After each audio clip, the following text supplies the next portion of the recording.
So, Rohan, let's just rewind to 2015. What sparked the idea of book nerds? I got fired from two jobs. So that's how it all got triggered. Congratulations.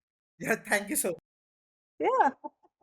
Unless you're fired, the entire arc would not have happened. There was no book community as such. There was no discussion around books happening in the offline space, especially. That's where we found an opportunity to create a book community and built it very organically. The library aesthetics are so dated right now. If you have to make a library, at least make it aesthetic. I would want to take my child over there. I would want to hang out there with my family. How do you feel about the role in the literary space right now with AI? I think it's great for brainstorming, especially with nonfiction. In our company, we don't really appreciate it in terms of writing at all. It's a strict no-no because the authenticity of it goes away. Look at Saksham Garg, look at Mohua doing what they're doing, look at Akshat Gupta. They're standing in the bloody sun and, selling their books, signing their books. You need to do that. You can't just be laid back and sell books in India. It's not going to happen. It's the time of authenticity more than anything else. That's something which I would recommend to people also. Authenticity, deep research, and deep dive. Hi, in today's episode, we have with us Rohan Raj, a seasoned podcaster, reader, and the co founder of Book Nerds, a literary startup he launched with his wife, Neha Raj, in 2015. He has a thriving community of over 25,000 readers. Rohan has hosted and moderated 250 plus book sessions and interviewed renowned authors like Sudha Murthy, Kabir Bedi, Devdutt Patnaik, and Namita Gokhale. On the Book Nerds podcast, his work has been featured in the Times of India, the Statesman, and National Herald. When he's not diving into books and sharing insights on LinkedIn, he's happily spending time with his two daughters. How envious I am of this. My son is so far away. So, yeah. So, welcome in today's episode, Rohan. So, Rohan, let's just rewind to 2015. What sparked the idea of Book Nerds? I mean, what were you and Neha really dreaming of back then? Yeah. So, back in 2015, in and around, it. So I got fired from two jobs. So that's how it all got triggered. And once you get, Congratulations. yeah, thank you so much. Yeah. Unless So you're fired, the entire arc would not have happened, no? yes, totally, totally. And I was not left with a choice because I think the hardest part in trying to, jump onto a new venture or something is comfort. So that was taken away from me. And this was like back to back. So I figured that, okay, I'm not such a great teacher after all. I don't think so. So, or maybe I don't fit in some ways. So I thought, okay, let me just step back. I just tried to spend some time at home and think about what I'm going to do. I had the luxury to do so, by the way. So I spent like 3 months just thinking about what I can do ahead. And so I went back to the board, what I enjoy the most. The two things that I used to enjoy the most and enjoy the most are music and books. So I was like, okay, what can I do in music? It's well past my prime to, become a singer or, whatever. I wanted to create an app like Spotify or something like that. So I thought, okay, let's deep dive.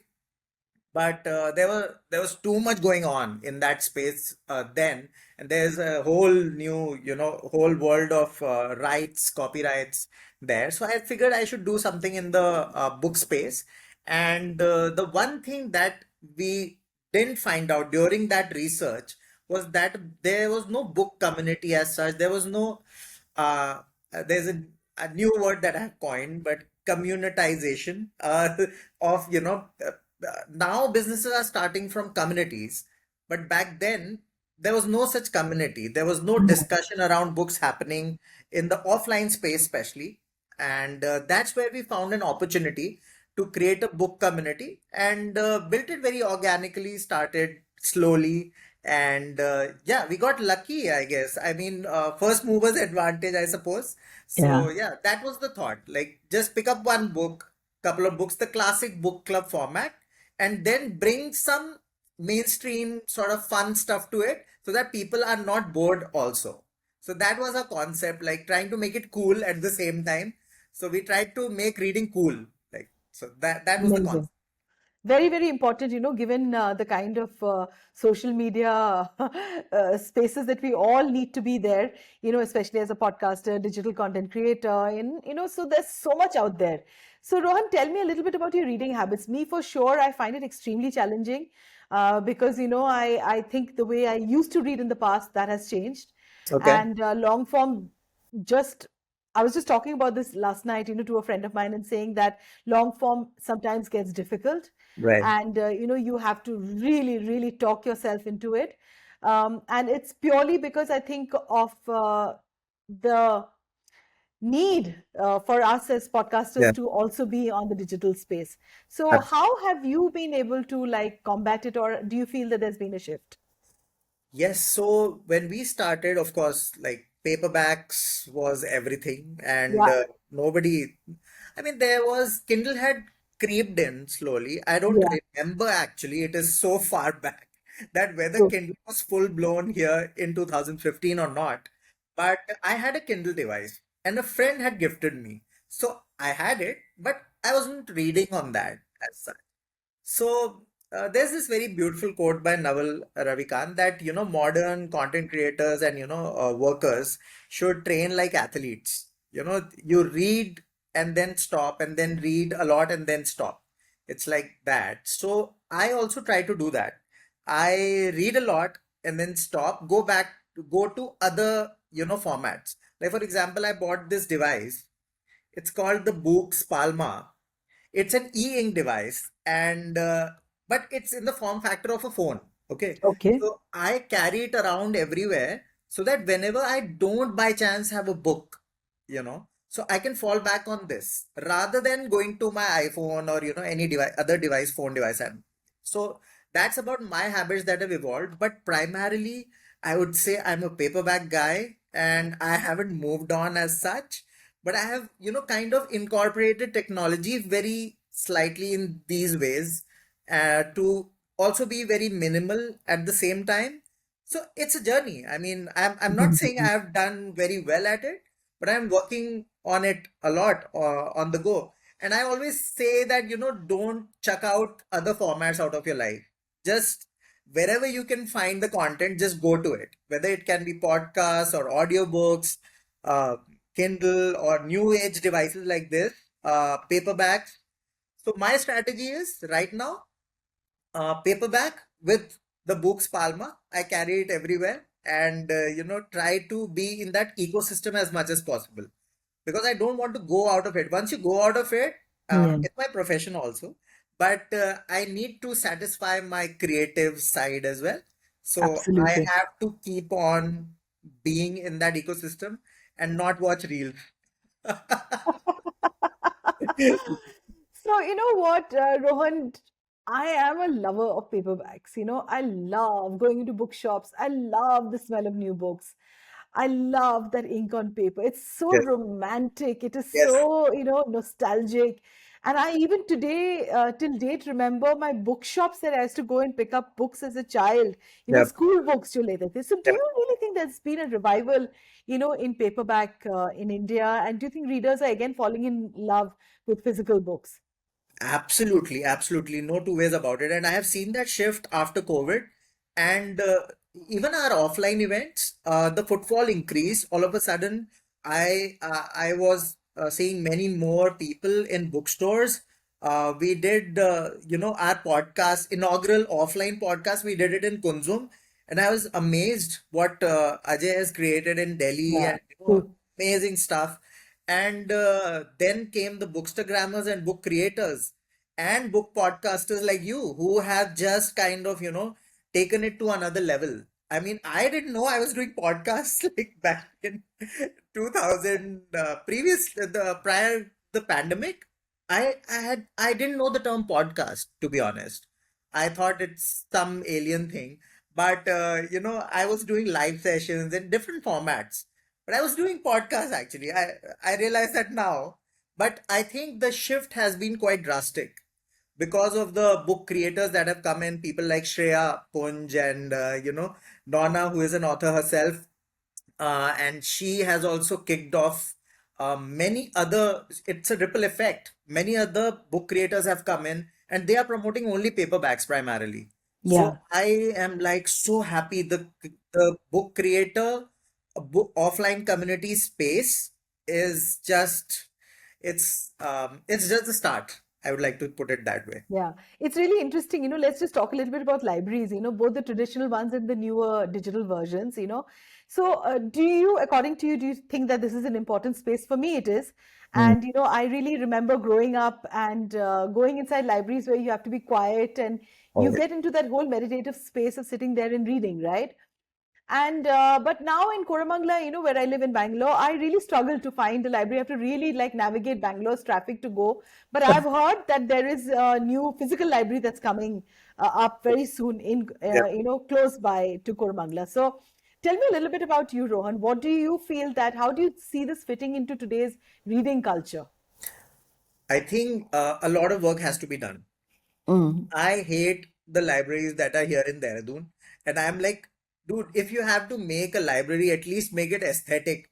I would want to take my child over there. I would want to hang out there with my family. So you have to create a space like that. It has to be not like a co-working space, but in fact, it has to be aesthetic. I mean, the library aesthetics are so dated right now, and I've made some posts on it, and I've been criticized also, but it's fine.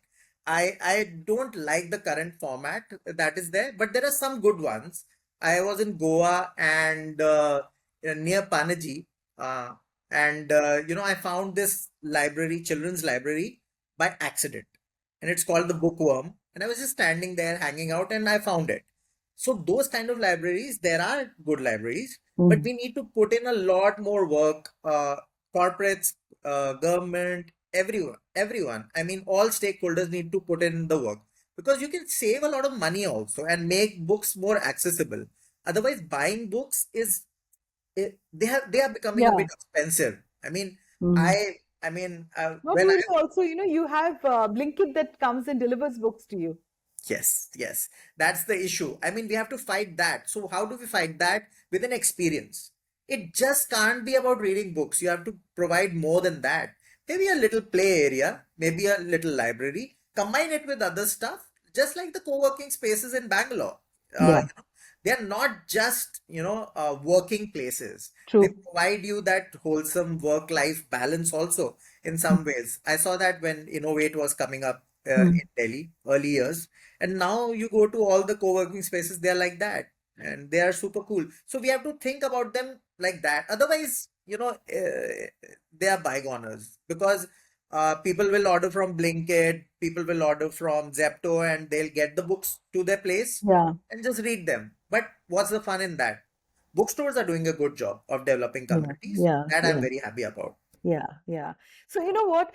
Regional literature is like really having a moment of its time for the first time, I think, and there's been such a nice rise, because there are so many amazing authors in India.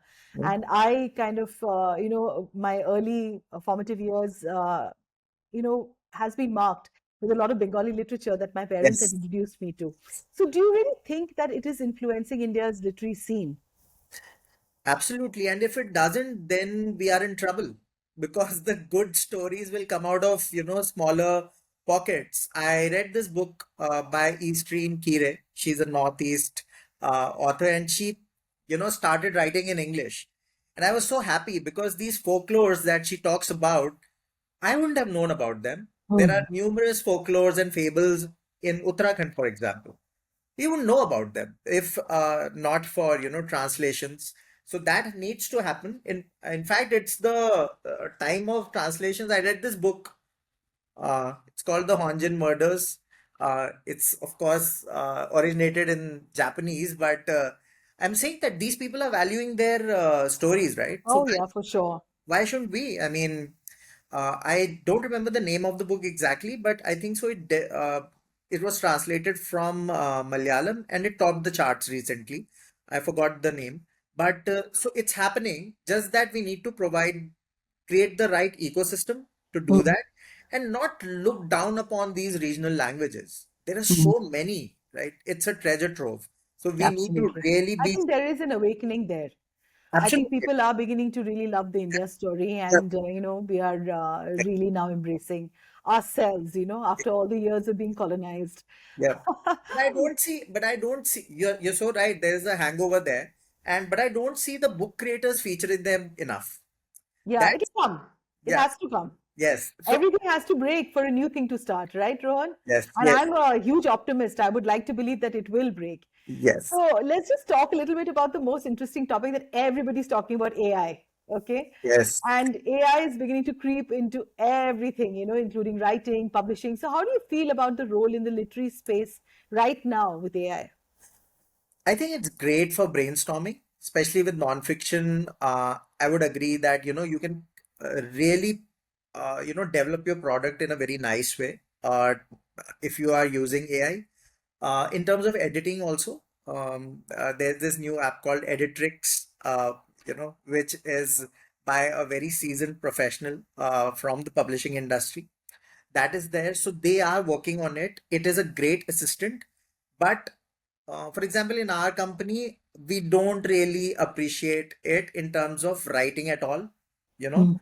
we have it's a strict no-no because the authenticity of it Yeah. goes away. It is just another person talking, right?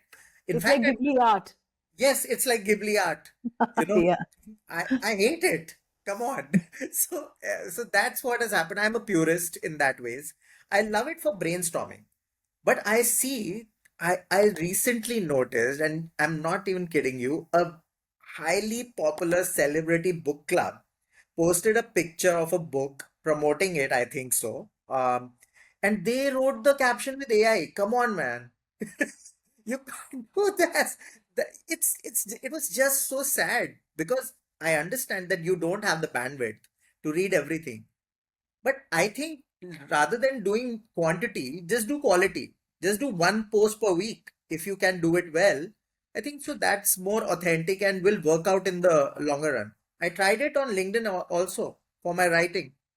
For three posts, I tried to write it with AI, with ChatGPT. There was no traction. And then I wrote a story which was close to my heart and wrote it in a post form, and it got like 250 odd impressions. So I figured that it's the time of authenticity more than anything else. So, Rohan, you've really interacted with so many authors, right? Both established names and first-time writers. For so someone just starting out, especially in India's complex literary ecosystem, I mean, um, it is crazy. Like I was just telling you before we started the podcast and without recording, it's frightening sometimes when you go into these entire huge, literature festivals and you start like getting so intimidated. So, Yeah, what do you think are the biggest challenges that authors can face today? Whether it's breaking into publishing, dealing with language barriers, or just getting noticed, what have you seen firsthand and what advice would you give to an author who's trying to navigate all of this? It is not easy at all. मैं तो ab- खुद ही डर गई थी जाके बहुत सारे festivals में कि भाई यहाँ पे एक आर्ट लेके आए हो पर इतना मतलब मर्केंटाइल है सब कुछ yes. इसमें से how does one break out of this? What are your thoughts on this? I think many things are very gatekept. That's something. Very. So if you need to crack something in the publishing scenario, it is so gatekept you won't get in very easily. So the first thing one needs to do is stop thinking about it and work on yourself. Like Ori says, the famous Ori, work on yourself. And I would say that, like what you have done for yourself, right? You started a podcast, you're writing at the same time, you are a reader, so you are creating your own ecosystem. I would suggest doing that in any form. It could be anything. So I have seen most publishers, have given into that. I mean, uh, look at Stuti Changle back in the day. She self-published her first book, and she was practically. I talked to her on my podcast, and she was, she told me that she used to pack the books also and deliver them to people. Like she was doing that as well. So she was handling her own ecosystem, creating her own brand, and all of a sudden, Penguin notices her and gives her a three-book deal. So that's how things are going to work in the future. I mean, we don't like it, of course, that things are like that because a writer who just wants to write, it's very hard right now if you don't have a good agent. Extremely hard. Yeah, either you get a good agent, then you'll be in. Otherwise, for the rest of the 95% people, I would say just create your own ecosystem, create your own newsletter, create your own book community, create your own Instagram, Bookstagram, create your own Medium link. Just create your own ecosystem, and then these publishers will come to you and they will beg you to publish you. They'll beg you. I have seen it happening. There are no rules. Mahua, there are no rules. True. And it's a very, very tedious one. It's an arduous path. I Yes. have to say this, Rohan. Do you have an agent? Yes, I do have an agent. Great, great. You are doing really great because I'm sure, but you must have, done the hard part before coming in. And Oh, that's a, yes, for sure. yeah, Huge amount of hard part, yeah, huge amount of understanding how Instagram works, a huge amount of understanding how Facebook works. yeah. Because initially, when I began in 2000, I think 17 was my first Facebook post ever, Hmm. of writing. Yeah, And I was so unsure of myself. I really didn't know how is it that you present yourself to the world. absolutely. And, and that is also a language that you need to learn. So I'm saying a lot of authors whom I talk to casually, and there's this one entity in under Book Nerds which runs an author agency, Book Nerds Author Agency. So I don't interact with authors directly, but I talk to them casually, and everybody is worried about this, right? So I tell them, look at these examples. Look at Saksham Garg. Look at Mahua doing what they're doing. Look at Akshat Gupta, what they're doing. They're standing in the bloody sun and selling their books, signing their books. You need to do that. We can't just be laid back and sell books in India. It's not going to happen. Sad, but true. Yeah. It's just true. It's just true. And Yeah, even in the West, doing the best. an author needs to get a literary agent. I mean, how hard is that? You know that. It's super hard. It's easier in India. Like I know an author who worked for 5 years to get a literary agent. No, it's So it's extremely difficult to even yeah, grab the eyeballs, if you want a really good agent to come on, okay. on board with you. So let's talk Yes. a little bit about self-publishing platforms, which are becoming more and more accessible, and a lot of first-time authors are torn, between becoming the traditional writer route or traditional route, sorry, not writer route, traditional route, Hmm. or doing it all by themselves. So from your perspective, what are the benefits, and what are the things that you feel that will not work on their part, in that entire journey when they are to choose, and how should a new writer really decide what, I mean, we can't of course decide what's right for an author, but self-publishing also has a certain, it is not really viewed very respectfully, Yeah. and yet nobody wants to really bell the cat and talk about the fact that getting through to a traditional publishing house isn't easy. Yeah. So tell me your views on this, Rohan. Okay, I am writing my book currently, and I'm scared just listening to that because it's a very hard call that one has to take. Yeah. Yes. So what I am doing from whatever I have learned, little but whatever I have learned, that I write to get into traditional publishing. As Mm. simple as that. I do that. I write the best book that I can. And if you get a good editor, it's okay. But if you don't get a good literary agent or you don't get through somehow, it's tough. So Very get tough. the best editor out there in the freelance market. Mm. I would say that get the best editor, discuss the book with them, make it better, and then if it doesn't happen at all in 1 year, 1.5 years, 2 years, just go for self-publishing and then look forward to the next opportunity. If you don't Yeah. publish it at all, Yeah. then nothing is going to happen, right? Absolutely. 100%. So I would say, but we have to write well. The first thing Yeah. is, I see that self-publishing doesn't have any editing at all. There is no Yeah. editorial process. Yeah. So the product is much inferior. Let's not, there are no two ways about it. If you Mm. don't have a good editorial feedback from your publisher, it's not going to be up to the mark. You can write the Yes. best book. Either Yeah. you would be overwriting or doing committing. You're a writer, you would know. I Yeah. need to learn from you.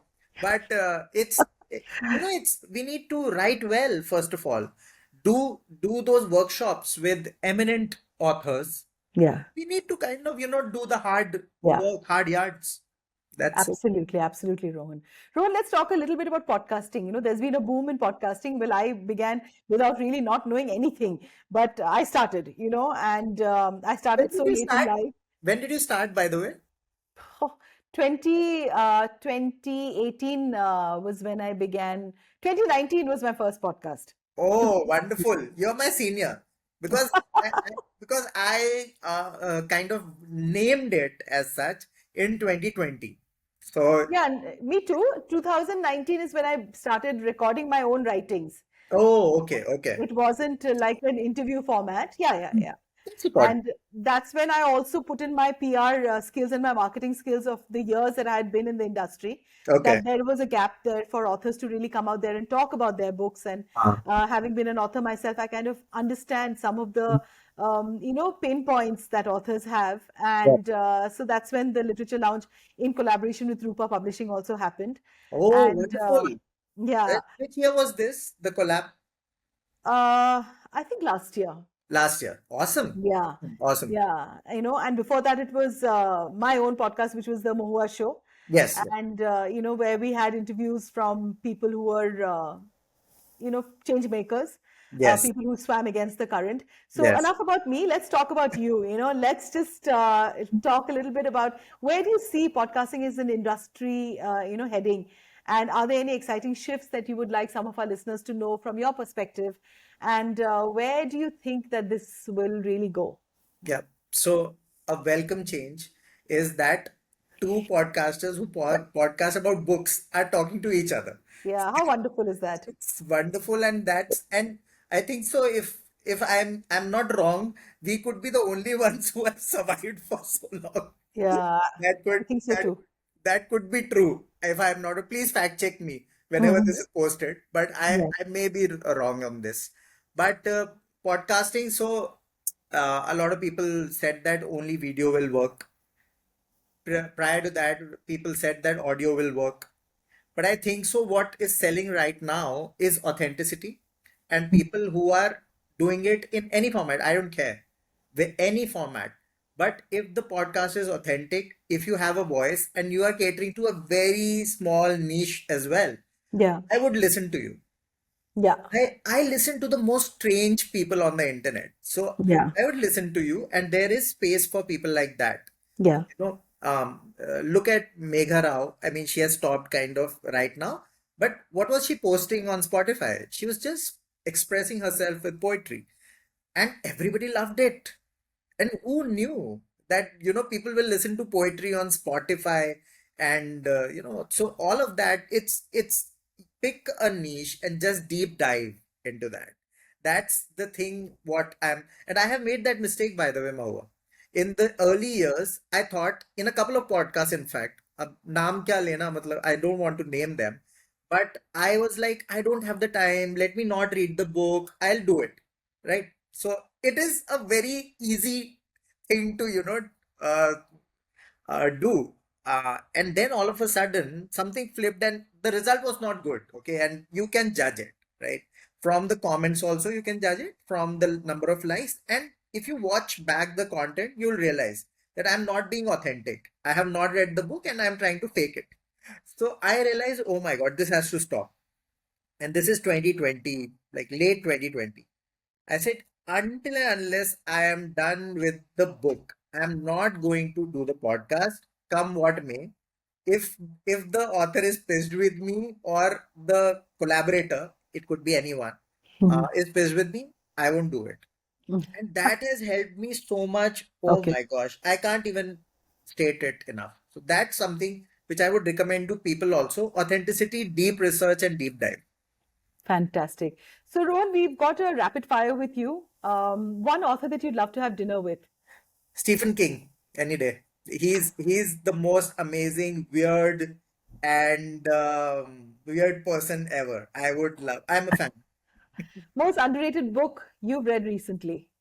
Actually, I have it. I have a whole bunch of books here. This is a book, not recently, to be honest. I was blank when you asked me recently, but This Homebound. is Homebound. It's by Pooja Changoiwala, and she's a journalist. And she has Okay. written about, if you remember in the pandemic, people were walking back to their homes. Mm-hmm. So it's the book is about that. It did not get enough press. It did not get enough eyeballs. It did not get enough Instagram. But this is a book which people should. If Pooja is watching, I am still a fan of this book. So yeah. Wonderful, wonderful. Favorite podcast guest, no pressure, but it'll be lovely to hear from you. Oh, awesome. I would love to name the celebrities, but yeah, I'll name two. So the celebrity one, Samir Soni, any day. He Yes. is so authentic, and his journey with the introvertism, that connected a lot with me because I'm an ambivert in some ways. And a couple of years back, I got this youngster on the podcast. His name is Advik Lahiri. This is the book, and he reads only philosophy, and the book is called Descartes Mistress. And oh my gosh, I have to tell you, this guy is amazing. Watch out for him, and if you get a chance, do have him on your podcast. He's Please do share his details. We would love to have him. absolutely. He's just I think when I had him over, he was just 16 odd, I think so. And the maturity he had with existentialism, he has written about a lot of philosophy. His influences are also that. So this is one podcast I'm passionate about over and above all celebrities, whatever. I don't care. One book you think everyone should read. I got this book from Kunzum. I like to recommend two because there are too many. That's why. This is the graphic novel edition of 1984. It's amazing. One of the finest graphic novels. And 1984 तो मतलब पढ़ी होगी कई लोगों ने. I don't know पढ़ी नहीं की पढ़ी, but पढ़ी होगी तो, but check out the graphic novel. I And will. I'm going to buy it as a gift for my son. absolutely. It's when I bought it and got it home, my wife was so pissed off. She was like, whenever you go to Delhi, you pick up a graphic novel from Kunzum and it's for 2000 bucks. What are you doing? Yeah, yeah, yeah, But yeah. There it's is one on Gaza also uh, by Joe yes, Sacco. yes. There's so many. Their collection is pretty good, and there are other Mhm. bookshops also where you can find it. Hmm. But their collection is good. Oh, the next one is Matilda. I love it. Oh, lovely. So my children love Yeah. it. My elder daughter loves Matilda, and I also do. So I think it's the best story ever, for a book lover especially. So Thank that you, Rohan, for being on today's podcast. What a pleasure. And so nice to have, this opportunity to talk to you. And I hope we get to not bump into each other, but fix up and meet yes, together with Neha and you and absolutely. continue the good work. And I hope we can collaborate and do some fantastic work together. I'm telling you right now, it's happening in October. Telling it on the recording. Okay, I'll send you the invite later. But anyways, thank you so much for inviting me on the podcast, guys. Do check out the podcast whenever it launches. And she's the OG. She's the OG book podcaster. And thank you so much. It's an honor. It's an achievement for me. Like I tick all those Mhm. things. So I am so happy today. I'm so happy. Thank you, Rohan. Thank you so much. It's been an Yeah. honor. Take care. Thank you so much.